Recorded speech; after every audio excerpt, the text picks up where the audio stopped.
మనం ఆరోగ్యంగా ఉండాలంటే మనలో కఫవాత పైత్యములన్నీ సమంగా ఉండాలి. అవి అసమానంగా ఉంటే అనారోగ్యం తప్పదు.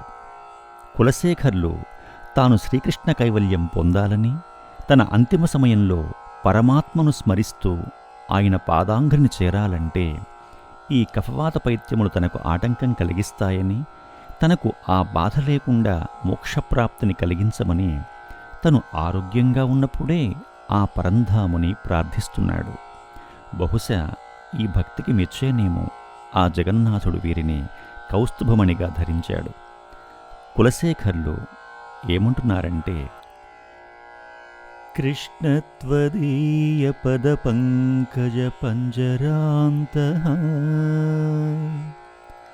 అద్యైవ మే విశతు మానసరాజహంసః